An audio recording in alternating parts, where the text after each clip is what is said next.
Hello, my name is Steve Howard, your host. I am joined here today by University of New Mexico great Los Angeles Rams legend Preston Dennard. Preston, thank you for joining us today. Thank you. That's my pleasure. Appreciate it very much. I know you're a very busy man. We won't take up too much of your time here, and we'll just jump right into it. That's it. Let's get into it. So, NFL, 11 years. Tell us about that. How was that experience? Actually, it's a wonderful experience, and actually, I've been involved with them for a long time, but my actual playing days were 8 years. 8 years, okay. So I played 6 years with the Rams, okay, and played 1 year each, 84 and 85 in Buffalo and Green Bay. Gotcha. So 78 through 83, I was with the Rams, and my second year is the year we went to the Super Bowl. Now, how was that experience at Super Bowl? So Super Bowl was outstanding.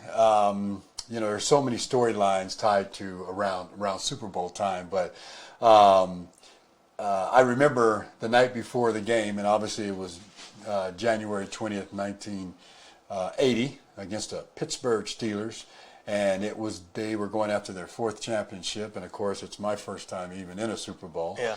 And so the night before, I had a dream about being MVP, lifted and hoisted among the teammates after making one of my traditional diving catches, and you know, just a great story, right?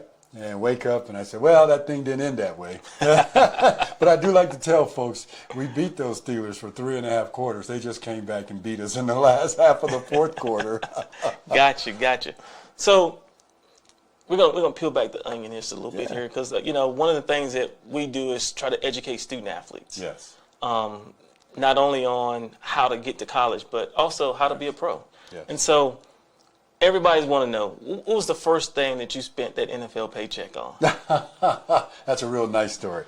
So I was a free agent back in '78. I was not drafted. And so monies are not prevalent for rookie free agents coming into the league. I remember the day of the draft.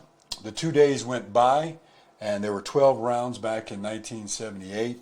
And there were 12 of us, 3 from UTEP, 3 from New Mexico, 3 from New Mexico State, and 3 guys from Texas Tech that my agent, Harold Daniels, had in a hotel at the Hilton in Las Cruces.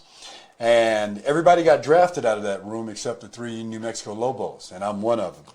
And one of the leaders in the country, a couple of years in the nation, and so on and so on. And I didn't get drafted.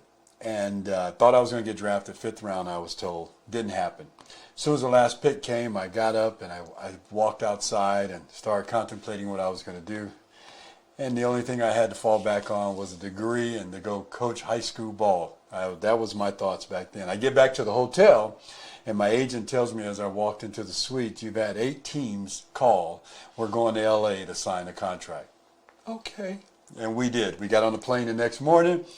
Flew to L.A., met Jack Faulkner and Don Klosterman, the vice president, and we signed a contract. I signed a 3-year contract, $25,000, $27,500 the second year, and $31,500 the third year. And I got a signing bonus that was unheard of for a rookie free agent. Okay. And I got a whopping $1,500.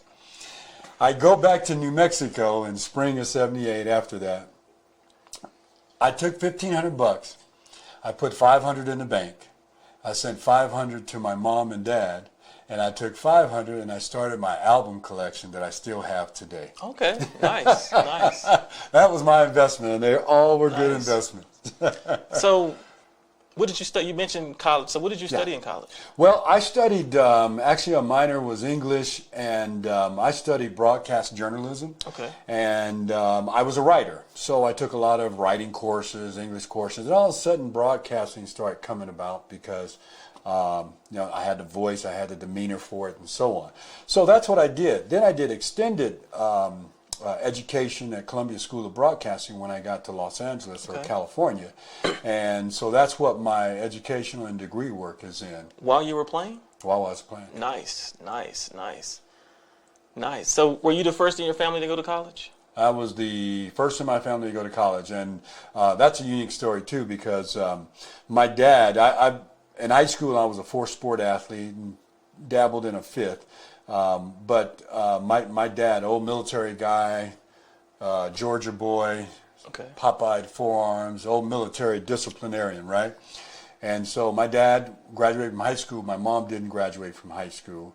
And I'm the oldest of four, so my dad, when recruiters and scouts would come through, especially baseball, because that was the first sport I played, and I really went to college from a baseball opportunity than football.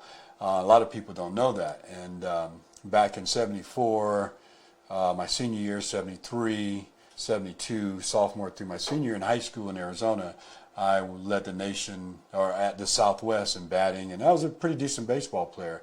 So my senior year, 3 scouts came to my home, baseball scouts, interested in drafting me out of high school. Okay. And so my dad's old Southern boy, barbecuer, right? So he would barbecue for them and feed all the recruiters and scouts that come through. And so when these 3, and I remember it was the Angels, the Cubs, and the Padres, sitting in our living room. And my dad stands up, grabs his old belt loop, and he says, "Well, gentlemen, if you want my boy, you're going to have to wait 4 years because he's going to college."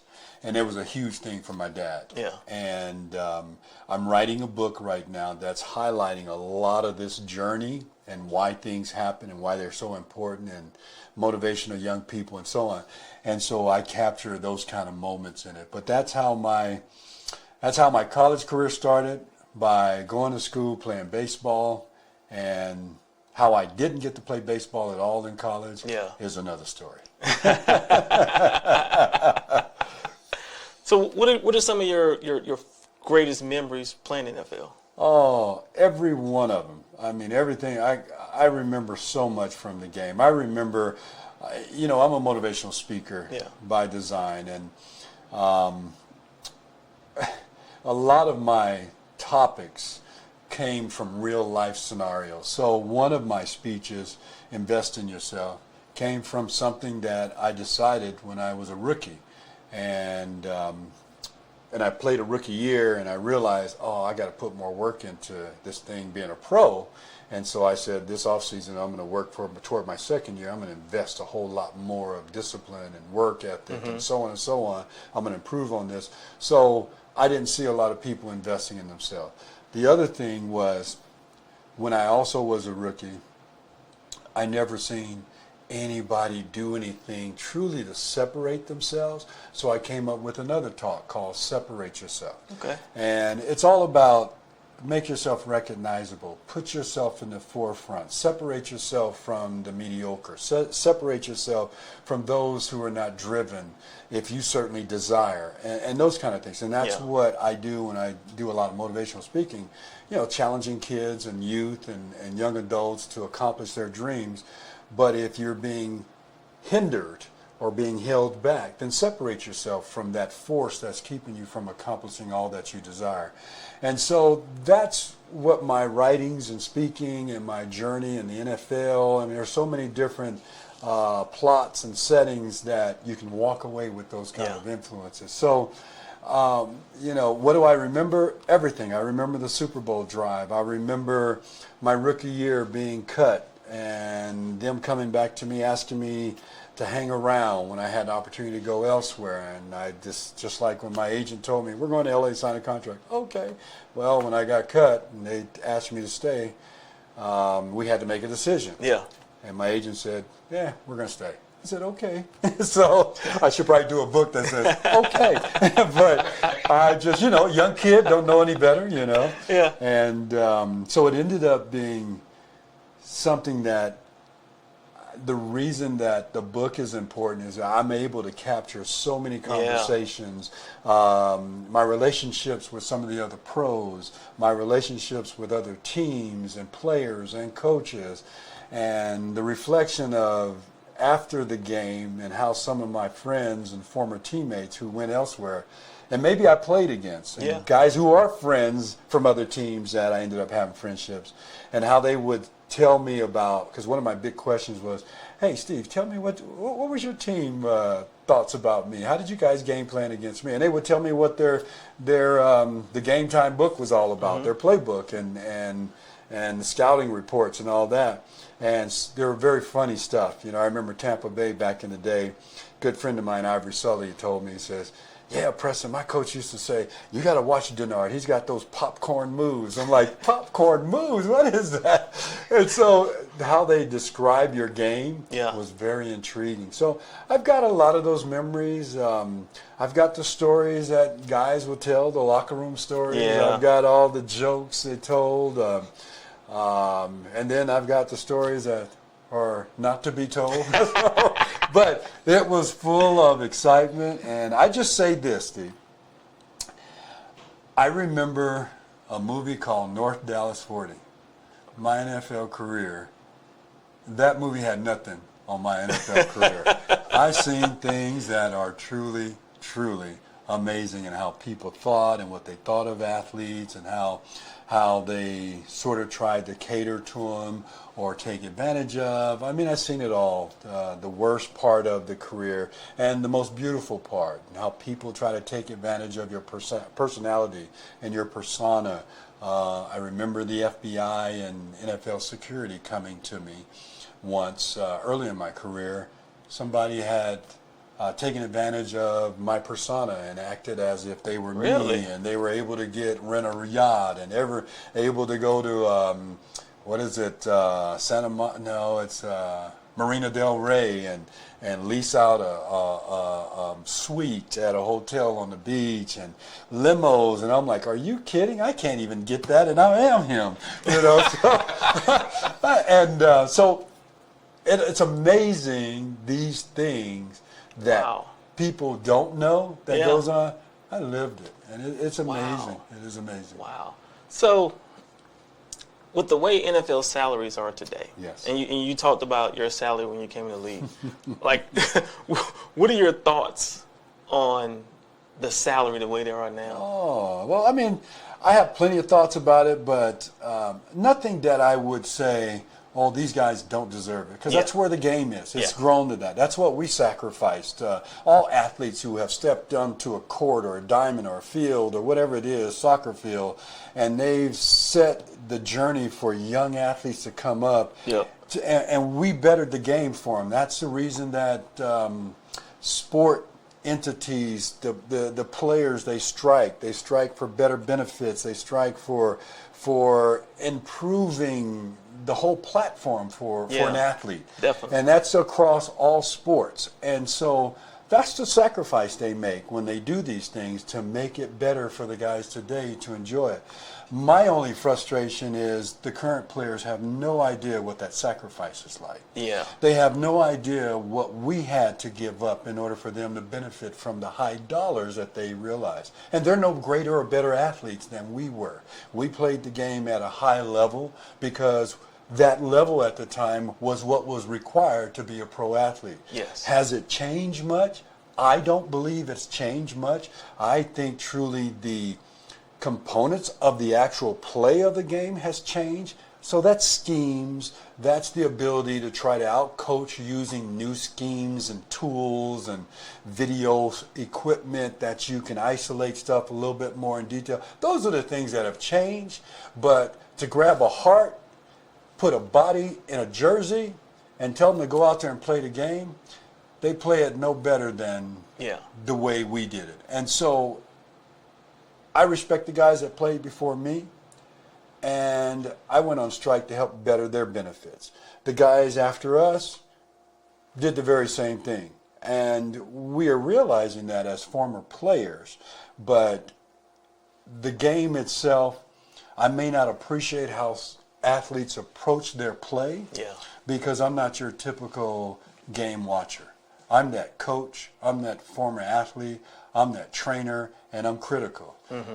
I don't even watch regular season play of any professional sport, but for sure football. I wait till playoff time because that's what I know is the telltale sign of what a true professional is, because at that moment, every and anything counts. Every move you do counts. Every adjustment, every route, everything you do matters that very second.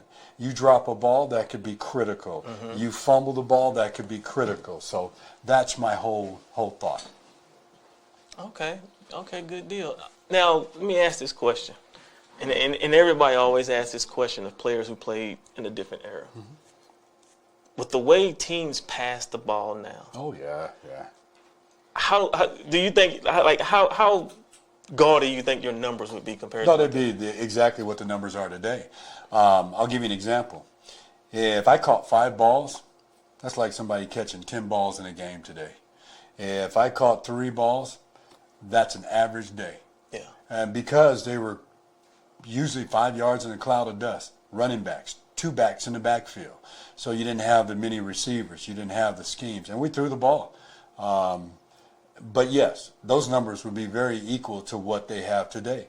I mean, if you threw me the ball 10 times, I'm catching it 10 times, or at least 9, and it was contested once. We'll catch those many balls. We didn't throw it that many. Yeah. A great day for a quarterback might be 30 passes, 28 passes in a game, and maybe they're 17 out of 28, maybe they're 20 out of 30 or something of that nature. Like 50 and times. Today they're averaging 35 to 45, throws a game, and they're doing it consistently. And if you had a 60, 75 play game, I guarantee you 60, 70% are all passes. So yes, would it be the same results as what they're having today if we of old were playing in this system? Yeah. Yes. Are guys bigger, stronger, faster? Probably a little bit. But back then, it was about executing the job. It was catching the ball, keep the drive alive. And, the other thing that is a real stickler, and because I'm thinking about it, I'll share it, is the thing about the gloves. Yeah. These guys don't know what the ball feel like, and they're still dropping the ball with gloves on. That doesn't make any sense to me. We used to catch it all bare hands. And the kids that I train today, all the receivers, I have a rule. If you come and you wear gloves, all good with me. The first ball you drop, everybody's gloves come off. They hate that. Because now they got to get to feel the ball. Yeah. They get to know what the football feels like, the rotation, the velocity, the speed of it, and the receptive ability to how the ball comes into your hands. Kids don't even know what a left-handed throw is coming into their hands. It spins a different way.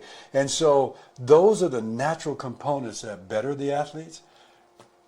But to catch the balls they catch today, like a piece of cake. And I think that's all part of what's missing from sports at a younger level. Yes. Understanding how the ball spins. Mm-hmm. Like there's an art to catching a football. Yes. And I don't think that players understand that part. And so it's very refreshing to hear you talk about that. Because those are all things that gets lost, I think, in youth sports and even high school sports is the science, the art behind it all. Like they just go out there and think they can just line up and run and catch the ball, throw it and catch it. And there's actually a technique, there's science, there's art. Mm-hmm. It's not just, there's skill involved. It's not just showing up. This is a long journey. One of the things that I always do, and I deflate every young athlete that comes to me that wants to be trained, and my first question with them is, why do you want to do this? Why is this so important to you? Well, I want to be able to play pro ball. And I shoot that down right away because they don't control that journey. Yeah. They cannot predict it, and they can't solidify it any other way than to grow into building their house where it's attractive for others to want to walk in and say, hey, we like this. Too many of our kids begin this journey by emulating and not creating. Mm-hmm. You can pretend to be a Johnny Rivers, or you could pretend to be a Preston Dennard, or you can pretend to be Jerry Rice. And if you're pretending to be that person, then you're acting like you're going to dress like them. You're going to wear the gloves. You're going to do this. And you have no idea what the ball feels like. Mm-hmm. So what I like to do is to break those young kids down and say, look, we're not worried about the pros. We can't control that. Let's make you the best student athletes you can be. And I use this phrase, let's get your house in order. Let's build it. And once you get to the point where now you've got a presentation, now you, as you develop and grow, will be able to command the attention you need to be entertained for that level. But I said, most athletes, we knock that out of the box right away. We don't even focus on that. So one of the things, and you kind of give me a good segue there. So one of the things that we always focus on is telling student athletes, control the controllables. Mm-hmm. And you've got to create your own path. So nobody else can take this walk for you. And so it leads me to this piece. So the game ended for you. Because it ends for everybody. Yes, it does. How was that transition from playing to... Oh, it was easy. It was easy because the passion, you'd have to know my full journey and what I've overcome and how sports became...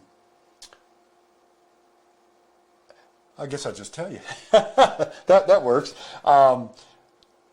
It was a smooth transition because I came to a point at the end of my career where I satisfied my palate. Okay. I accomplished everything I wanted to accomplish. Was I an All-Pro? Am I a Hall of Famer? Am I reached these platforms or whatever? No. But I had a complete, fulfilled, fruitful career because my name is recognizable. Every game I played, I had a successful game. I never had a bad game. The Cowboys were my motivation. And that's where I separated myself from every other receiver in the game. When I played the Cowboys, I was playing what they considered the best. And I was very successful. How did all this start? Why did I have such a complete feeling about my career? Would I have enjoyed to play 10 years, 12 years, 14 years? Yeah. But in 8 years, I accomplished everything I wanted to. Playoffs, Super Bowl, you name it, I did it. Super teams competition. I was very full from my career. And the reason it's so special is because of how I started in athletics. See, sports sort of saved me. And when I was, I'll mention this, and I'm working on my book now that's going to depict this growth. Yeah, don't give us all your gems. No, I won't give you all the gems, but I had an impairment that really affected my self-esteem as a young child growing up. And it was devastating enough that I would refrain from being in crowds, that I was not being able to participate. I remember being at a basketball park where a basketball court, waiting on the side to see if I get selected.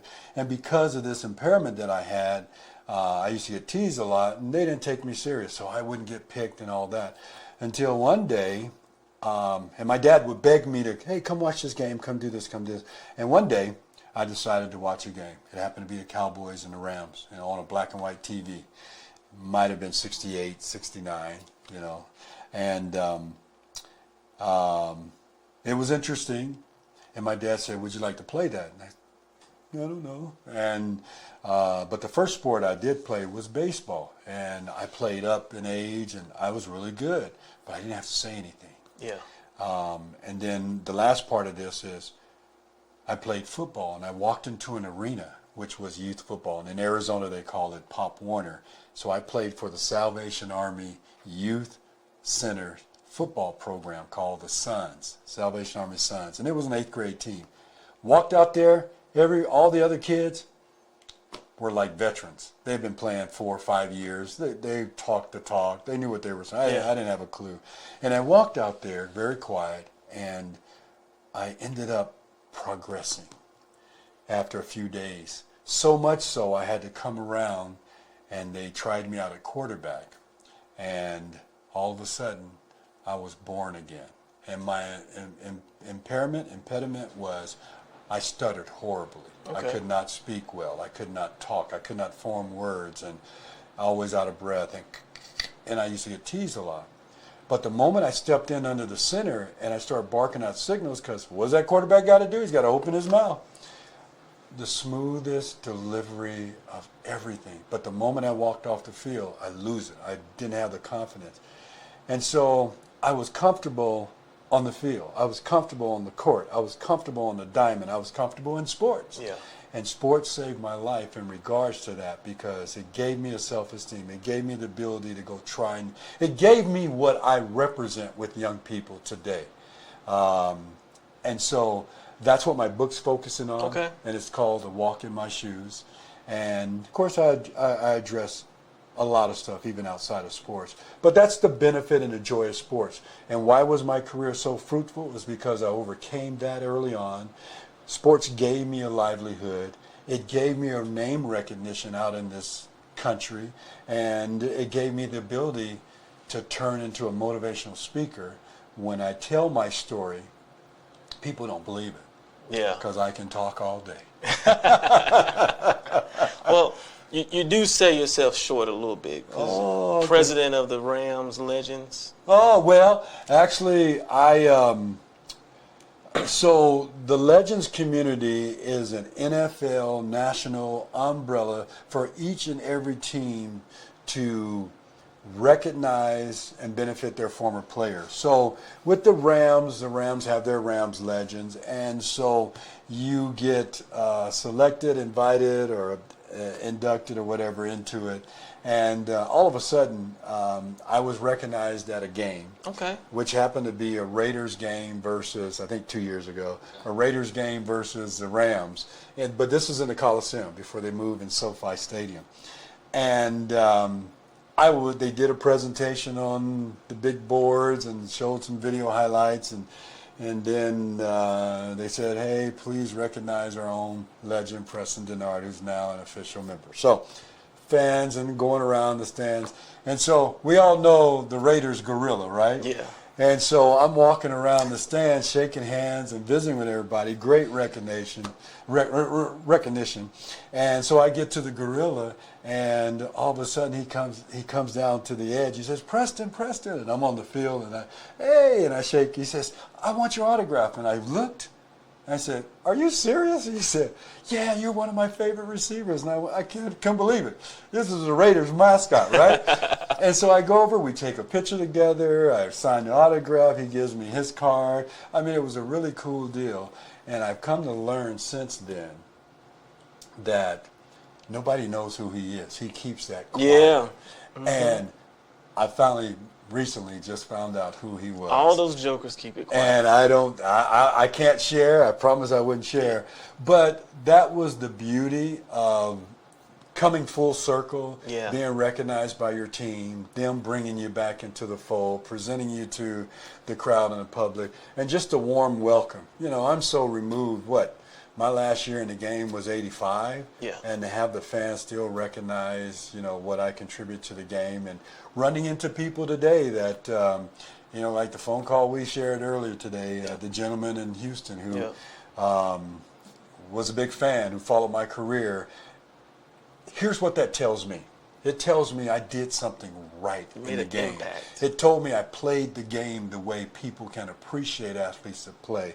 And it also showed that I brought my abilities to a level that I'm recognized for being associated in that professional arena, and then I obviously played it well. And I've always played it well. I have friends that don't like me from college today and the pros because I only know 100%, full speed. That's why, I wasn't talking about 4.4s and stuff.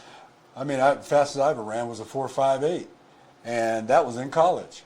And so, but I was successful. I could get behind guys that were 4.3, and because they didn't know where I was going. Yeah. And all I needed was a step. So all those different fragments of my career culminated to me being satisfied that I contribute 100% to this game because of the recognition at the end of my career. Nice. So we'll close with this.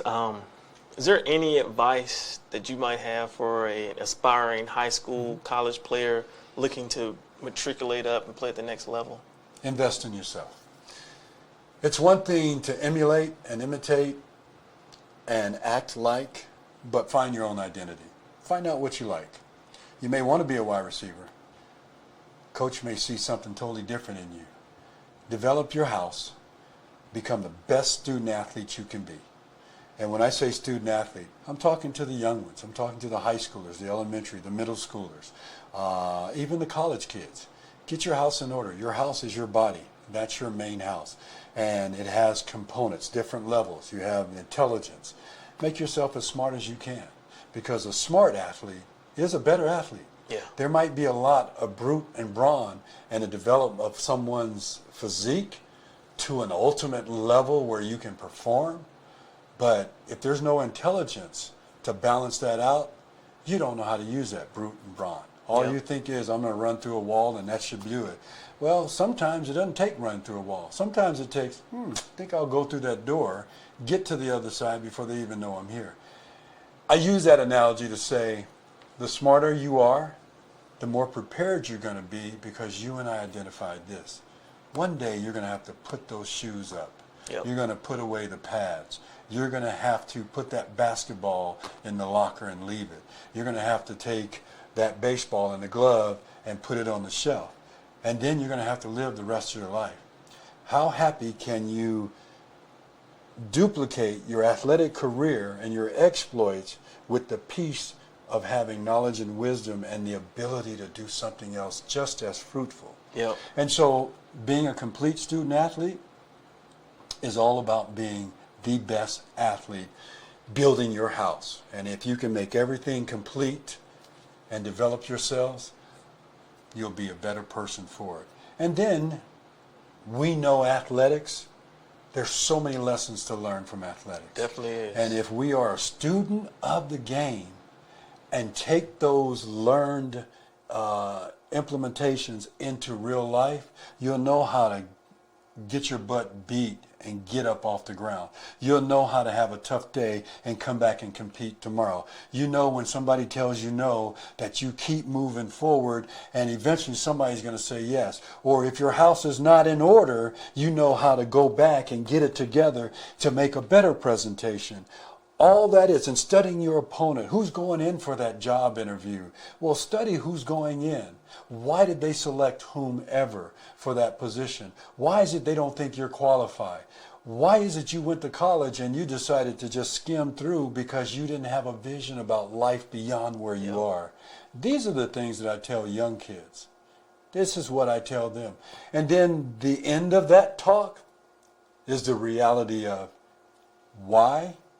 Because we're not guaranteed that we're going to be athletes on that big arena one day. This is true. At some point, your career ends. Some of us are not always blessed to be able to play at that top level. And I lived the journey of almost not being there, by being cut the last cuts. But I was blessed enough to have shown something to management, to ownership, to coaches, that they wanted to keep me around. So I'll end it with this, my friend. I'll tell you my last favorite NFL story, which is how I started my career. And I ended my career in the same fashion as I started. When I came back onto the team after the Rams brought me back and they gave me a roster spot, my first game was against the New Orleans Saints, and we were playing in the Dome down there. And Russell Erxleben was their punter, and they had the ball first, and they were punting. My first play, I was on the punt block team, and I was a third guy in from the right side. And if I could have got there, I could have blocked it. But my responsibility was to pull the guy so the guy next to me can go through and block it. Mm-hmm. And so that's what happened. Go in, the ball gets blocked, not by me, but of my friend Dwight Scales from Grambling State University. And all of a sudden I look up and I see the ball coming down. And it's coming. And I realize it's coming to me. And I do this, and it hits my hands. And I froze. And I got shoved, pushed, knocked all the way down to the 2-yard line, 2 yards from the end zone. If I had any consciousness of smarts, I would have took a step, and my first play in NFL would have been a touchdown. But I didn't. But I use that as a storyline too, and I'll end our little visit with this. And what I got from that is, when you're in the mix, when you're in the flow, when you're in the driver's seat of that vehicle you're driving, and all of a sudden you become challenged, complete the drive. Yeah. Complete that. You're an athlete. You see it, don't be surprised. Don't hesitate on opportunities. Don't be surprised by opportunities. Don't think little of yourself to freeze in a moment like that, that's when you need to perform. And I always like to share that story because, you know, it could have been disastrous. I could have froze and popped the ball and they could have fumbled. They would have got the ball back and continued their drive.